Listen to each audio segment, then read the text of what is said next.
Hello বন্ধুরা, welcome back to my channel. সবাইকে জানাই অনেক অনেক স্বাগত আমার ইউটিউব চ্যানেলে। তো আজকে সকাল থেকে ব্লগটা স্টার্ট করছি। ব্লগটা আমি যেদিন তোমাদেরকে ভয়েস ওভার দিচ্ছি সেদিনকে আপলোড করেছিলাম, বাট কপিরাইট এসেছিলো। কেন এরকমটা হচ্ছে নিজেও জানি না। বারবার ইউটিউব থেকে গান নেওয়া সত্ত্বেও আমার চ্যানেলেই কেন কপিরাইট আসছে। সমস্ত ভয়েস ওভার অফ করে দিয়ে আমি ভয়েস ওভার দিই, কোনো গান অ্যাড করি না, তাতেও কেন যে এরকম কপিরাইট আসছে বুঝতে পারছি না। এরা শুধু এইসব মানুষকেই পায় যারা ছোটো ছোটো ক্রিয়েটার, তাদেরকেই পায় এরকমভাবে চ্যানেলটাকে নষ্ট করার মতো করে। তো বলতে বাধ্য হলাম, এই কারণে খুব রাগ হয় জানো তো। একটা ভিডিওর পেছনে একটা মানুষ কত খাটবে বলো। সকালবেলায় খেটে ঠিক টাইমে ভিডিও আপলোড দেওয়ার পর যদি ভিডিওতে কপিরাইট আসে তা তো সবারই খারাপ লাগবে। তো যাই হোক, এখন চুল টুল বেঁধে নিয়ে যাব হচ্ছে একটু মন্দিরে। আজকে শ্রাবণ মাসের শেষ সোমবার, তো সেই জন্য আর কি শিবের পুজোর আর কি প্রচুর ধুমধাম। কালকে এসছি ওই বাড়ি থেকে, তো আজকে যাব আমি, মামা, আমার ছদ্দিভাই যাব।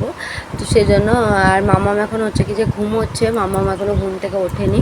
ও ঘুম থেকে উঠলে তারপর ওকে রেডি করিয়ে আমি নিয়ে চলে যাব, আর ওকে কিছু খাইয়েও দেবো। আর এখন ওই মাথাতে আজকে স্নান করিনি, কারণ আমি যেহেতু শিবের মাথায় জল দেবো না, ওই জন্য মাথাতে স্নান করি। চুলটা জাস্ট এরকম মানে নর্মালি খোলায় রেখে দিয়েছি। আর শরীরটা দুদিন ধরে খুব খারাপ করছে, কেন জানি না শরীরটা এত খারাপ লাগছে, খুব উইক লাগছে, শরীর একদম দুর্বল লাগছে, কিছু ভালো লাগছে না, এরকমটা হচ্ছে। কিন্তু তাও একটু আধটু তো ঘুরতে টুরতে যাই, তাতেও কেন এরকমটা হচ্ছে বুঝতে পারছি না। আর শাড়িটা এতটা মানে নতুন ছিল,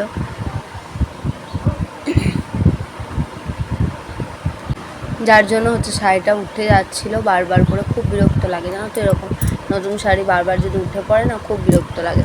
তো যাই হোক, এদিকে আমি তো পুরোপুরি একদম রেডি হয়ে নিয়েছি, আর কিছুই করবো না। নর্মালি একটু মেকআপ, মানে মেকআপও নয়, নর্মালি একটু সানস্ক্রিন ইউজ করে নেবো, ব্যাস চিলটা পরেই চলে যাবো। আর অনেক অনেকরকমভাবে সেজে যায়, কিন্তু আমাদের বাড়ির কাছে বলে আমাদের সাজতে একদমই ইচ্ছে করে না। এদিকে হচ্ছে যে মামুনচনা তো ঘুমোচ্ছে, ওর পাপা আজকে সকাল সকাল উঠে পড়েছে। তো সেই জন্য ওর পাপাকে আর কি বলছিলাম যে তুমিও যেতে পারো, কিন্তু ওর একদিনও ছুটি থাকে না অফিসে, কোনো অকেশনে ওর অফিস ছুটি থাকে না। সেটা আর কি ওর সঙ্গে গল্প করছিলাম। আর এই ব্লাউজটা এতটা টাইট হয়ে গেছে, মানে খুব অস্বস্তি করছিল।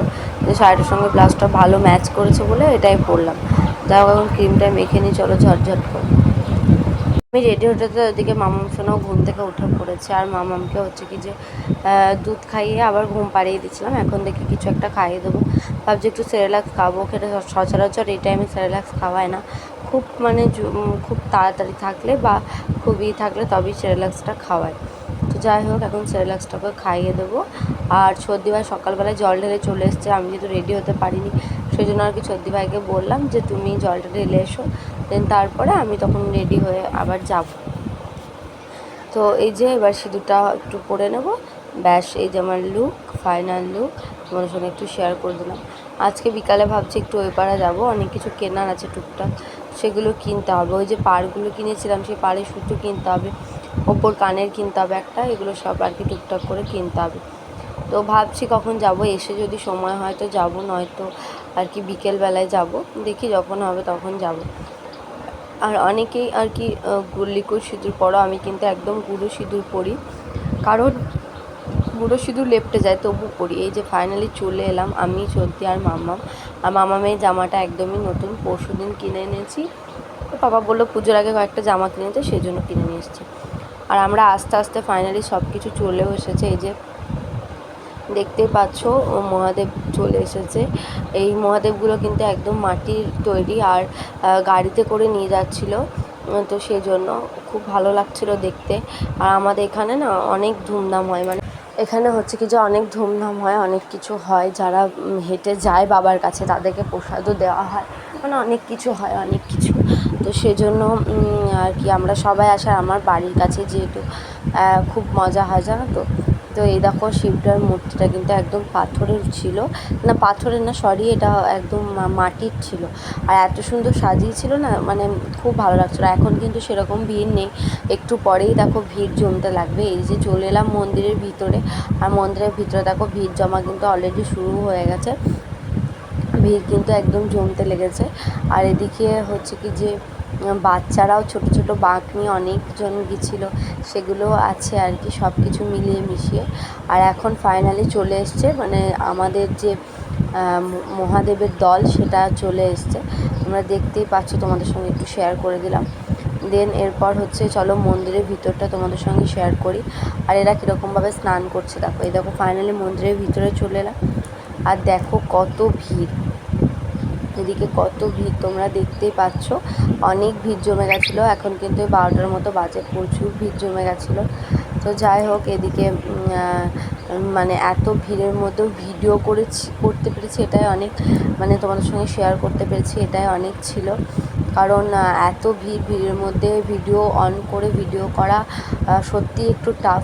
এরপরেও এত কষ্ট করে ভিডিও ছেড়েও ভিডিওতে যদি কোনো কারণ ছাড়াই কপিরাইট আসে, একটু তো বিরক্ত লাগেই না বলো। তো যাই হোক, এদিকে এই যে মহাদেব ঢুকছে, দেখো একটা মূর্তি তোমাদের সঙ্গে শেয়ার করব। দুটো মূর্তি এনেছিল, দুটো মূর্তি আর কি অসাধারণ ছিল, সত্যি খুব সুন্দর ছিল দুটো মূর্তি অসাধারণ ছিল। আর এদিকে এত ভিড়ের ভিতরে ঢুকে যে তোমাদেরকে বাবাকে মানে দেখাবো সেটা আর হয়ে ওঠেনি, কারণ প্রচণ্ড ভিড় ছিল, জানো তো, প্রচণ্ড ভিড়। এরপর এই যে ফাইনালি সেই মহাদেব চলে এলো।